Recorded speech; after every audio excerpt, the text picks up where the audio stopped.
welcome back to my channel. So for today's video, magmamarinate tayo ng chicken. Ito po ay nahugasan na natin. Ayan, at malinis na rin. So titimplahan na lang natin ng mga herbs na, yan, rosemary. Meron tayong paprika. Meron tayong cumin seeds.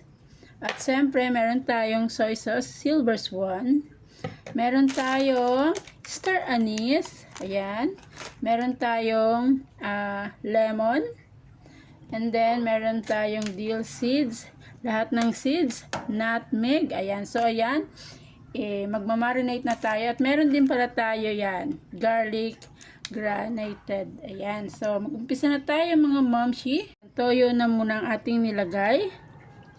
And then, magpipiga tayo ng ito, lemon. Yan.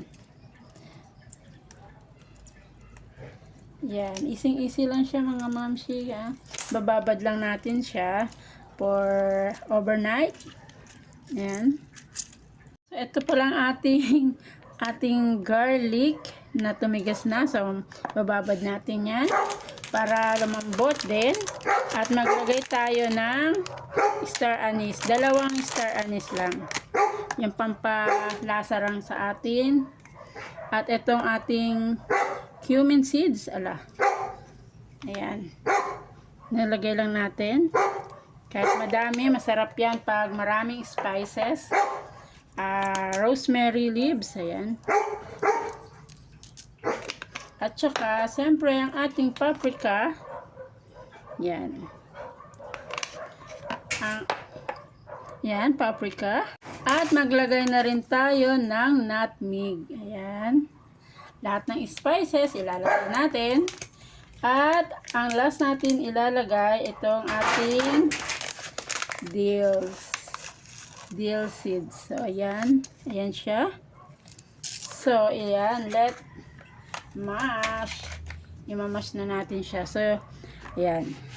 Maglalasa rin naman ang ating star anise dyan. So, nagugas naman ako ng kamay mga mamshi. So, ayan. Nagtoyo na tayo dyan. At hindi na rin tayo siguro maglagay. Maglalagay pala ako ng asin mga mamshi. Asin.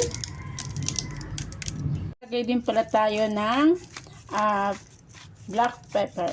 Ayan. So, ayan. I-marinate natin siya ng magdamag. So, bukas ko pa naman siya lulutuin. So, marinate muna natin siya. So, ayan. I-massage na natin ang ating mga flavor. Ayan. Tapos, mamarinate natin siya. Ayan. Naku, amoy pa lang mga mare. Napakasarap na. Lahat ng herbs nilagay na natin. Tapos, ibababad pa natin. O, mamarinate natin ng magdamag. So, ayan. Nanood na yung pasok na yung mga flavor dito sa ating chicken. So, ayan. Ready na siya tomorrow. Ayan. May lemon na rin siya mga mare. So, ayan. Easy lang po ang ating recipe for today. Fryer natin yan tomorrow. Pag nababad na to, napakasarap nito mga mare. Ayan. Ready na siya. Isisiplak na lang natin.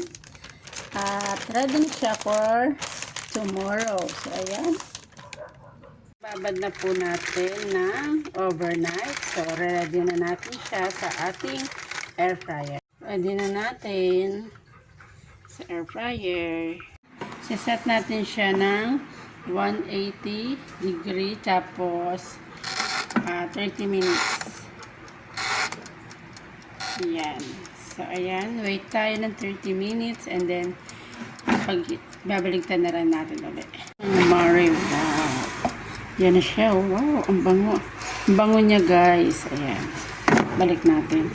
So, ayan na nga. Ready ng ating roasted chicken sa air fryer. So, ayan. Ang mare.